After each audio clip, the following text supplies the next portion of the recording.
Simulan po natin sa usapin ng kontrata. Yamang OFW po ang ating ang mga concerns ng OFW. Pinaka madalas na issue, no, malamang kayo mga na-encounter ninyo, mga contract issues or contract concerns. Yes. Ano-ano ho ba yan in particular para at least malay down lang po natin? Usually, pinaka-basic na-encounter po natin sa ating mga OFWs o kaya seafarers, minsan dalawa kontrata o yung kung ano ang sweldo at benepisyo, hindi nila nakukuha. Ang nakakabigla po minsan, pine-pressure ang ating mga kababayan na pumirma nang hindi nababasa ng buo o napapaliwanagan ng buo na sa simpleng salita, ang mga kontrata po nila. Yan ang mga usual nating natatakel at naririnig sa ating mga OFWs po. Ano po ang dapat gawin kapag gano'n? Yun nga, common ano yan common concerns, no? Yung tipong ang kontrata ninyo, for example, ito yung sahod. Tapos pagdating doon sa bansang pupuntahan, iba na pala. May habol po ba ang mga OFW doon? O baka naman wala silang choice kasi nga, kesa mawalan ng trabaho, gagawin na lang. Ano hong dapat gawin ng mga OFW kung sakaling maipit sa ganong senaryo? So kapag naipit po sila sa ganitong senaryo, basically, first, they really must have a copy. Always, no? Either iwan yan dito sa Pilipinas o meron silang digital copy. Then, meron namang ating email ang ating DMW or POEA. At lahat ng mga kontratang binibitawan po para sa ating mga OFWs, yan po yung mga rehistrado. Ibig sabihin, kung yung pinapatupad sa'yo, hindi pala yun yung nakafile sa POEA or DMW po natin, hindi po yan ang epektibo. At the same time, kung meron man dalawang kontrata, at yung isa sabihin natin hindi nakafile sa POEA, no? Hindi nila pinakita at walang kopya si Seaman or OFW, yung mas beneficial po lagi ang ia-apply. Ito po ay usual, no? Depende po sa mga circumstansya ng mga OFW natin. Yan po ang mga dapat nating tandaan. At the same time, kung tayo po ay OFW or seafarers din, wala pong mali o hindi po nakakaliit. Kung tatanungin po natin yung mga detalye ng kontrata, dahil una, yung pong kontrata, karaniwan, alam po natin, sinulat po ng mga kabaro ko yan, ng mga abogado, para protektahan, no? Parang default niyan ay protektahan yung mga korporasyon o yung mga manning agencies natin, no? So definitely, kailangan silang magtanong at magklaro para lalo nilang maintindihan yung kanilang mga karapatan. Yan po, Kuya Mon. Kasama rin po dyan, attorney, yung mga biglang nag-iiba ho yung trabahong pinapagawa. O pwede bang maging ano rin yung concern ng mga OFW? For example, sa contract, ito yung trabaho pero pagdating doon, iba na yung pinapagawa sa kanila. Anong habol niya? Ito depende to, no? Kunyari ang trabaho ay mas madali sa original na kontrata, pero yung sweldo pareho, o kaya mas tumaas siguro, we don't know, no? Pero dumali. Ang most likely ay walang problema. Nagkakaproblema po ito kapag mas mataas yung responsibility o mas mabigat yung risk. So for example, sa mga taga-barko po, dahil dati rin po akong seaman, so usually nahawakan kanila, what if pinasakay po siya na kadete or in training, no, or apprenticeship lang po. Pero yung binibigay sa kanyang trabaho, sobra-sobra, hindi kaya ng normal na estudyante o apprenticeship na nagsisiman. Let's say, pati yung mga reports ng lahat ng kanyang mga official sa kanya pinapagawa, tapos lagpas na sa oras. So, pwede siyang tumutol dito. O kaya magsabi sa kanyang next na pinaka-senior na Pilipino na kasama niya on board or kaya sa chief engineer or kapitan. Now, merong mga instances naman pag sa barko, no? What if ang problema mismo yung chief engineer o yung pinakamataas o kaya yung kapitan? Meron naman pong internal rules tayo na tinatawag po natin tong internal rules ng quality manual system po nila. Required po ang ating mga manning na meron po itong quality manual system. Tinatawag po, designated person assure. So nakapost naman po yan sa barko na pag may problema kayo, yung kapitan nyo, yung mismong problema nyo o chief engineer nyo, hindi na-actionan, pwede kayong dumiretso. Parang sila yung overriding authority. Now, sa mga OFWs, for example, let's say, ang in-applyan niya, welder, no? Tapos yung may maraming uri ng pagwe-welding, no? Let's say, isang particular na welding, no? Pero pagdating niya doon sa, kunyari, kung factory man niya, pagawaan, no? Yung ginagawa niyang work ay beyond sa certification niya, sa sinasabi, pwede na yan, certified ka naman sa ganito, pero kami na bahala. Hindi na maisilip yan. Hindi rin pwede na gawin ng OFW yung trabaho na yon dahil beyond dun sa risk kung saan siya ay trained. Yun. So, Ganun saan po siya yun, pwedeng lumapit, Sermon. sir? Kung sakali, specifically yung OFW. Okay. So, of course, automatic, no? We have the DMW or POEA dahil sila mismo yung nagmo-monitor ng ating mga manning and pati yung mga principal. Ibig sabihin, yung nire-represent ng ating mga manning na companies dito. They keep a track of all the records ng ating mga manning. Meron din silang legal assistance fund. And of course, pag kailangan talagang pauwi na yung OFW, of course, protektado naman lagi yan at tinutulungan lagi ng ating DFA or at embahada. Sir, yung ano po, yung mga tumatakas na OFW, kasi nga hindi na nila gusto, pwede bang gawin na lang kagad yon ng mga OFW na bigla na lang silang aalis kapag hindi nagustuhan yung wala naman sa kontrata o usapan? Is it the best way na pwede nilang gawin? Aalis na lang sila? O ano mas mapapayo nyo po sa mga OFW if ever may mga ganitong concerns? Okay. Oo. Other than na may pananakit na. Kasi yun siguro isa sa mga main Yes, reason oo. kung sila'y Usually, nasasaktan no? na.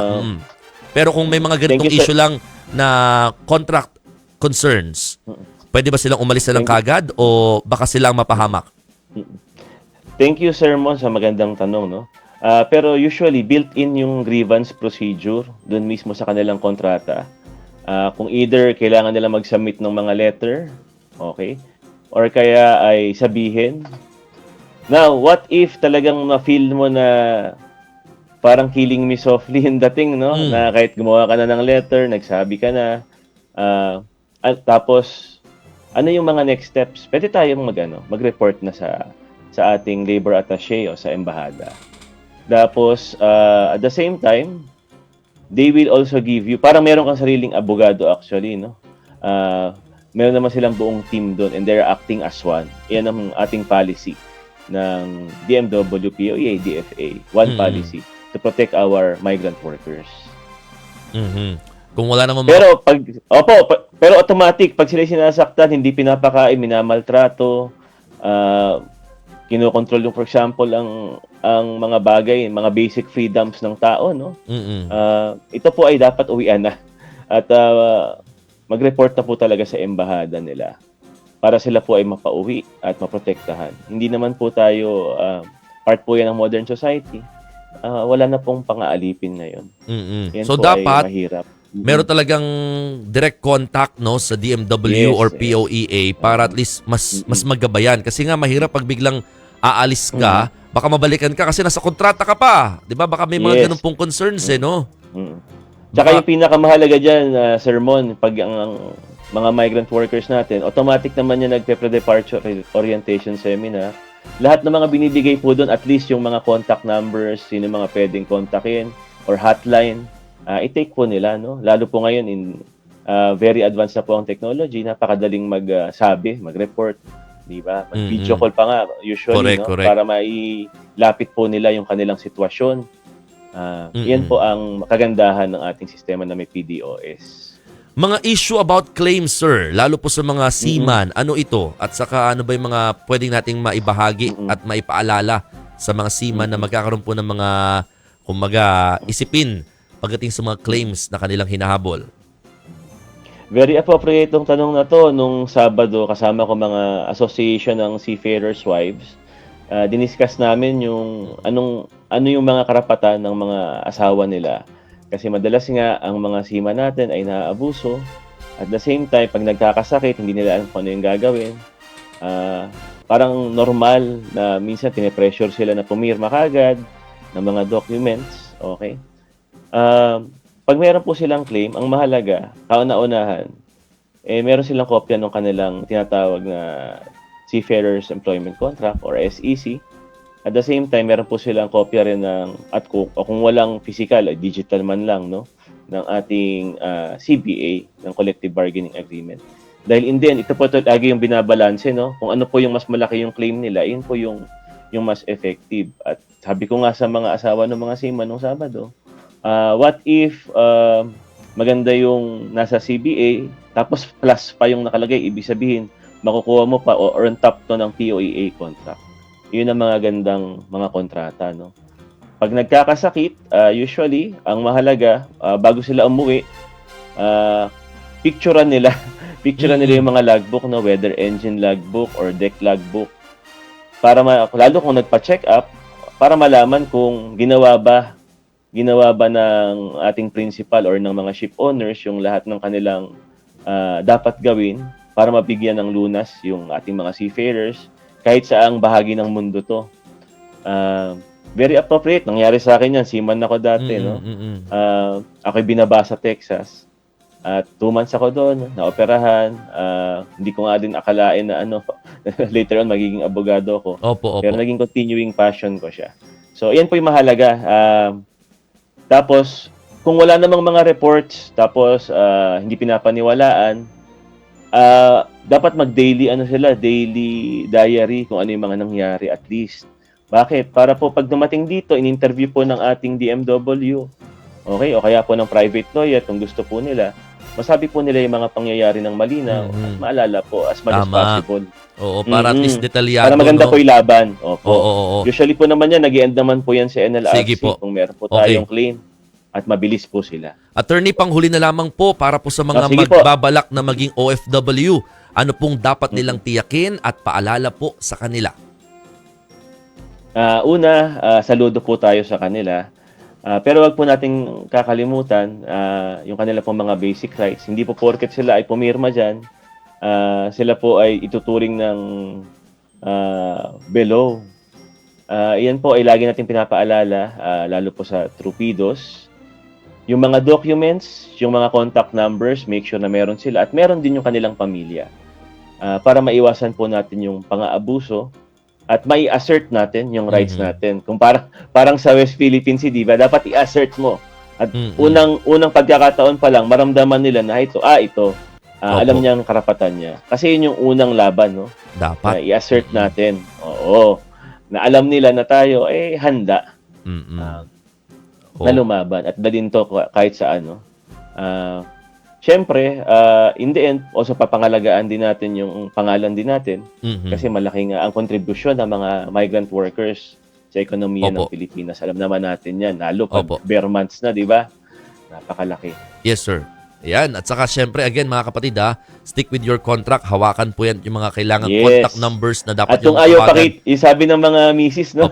Ayaw daw pakita sa kanila ng mga seaman ang contract. Oy! So, sabi ko sa mga...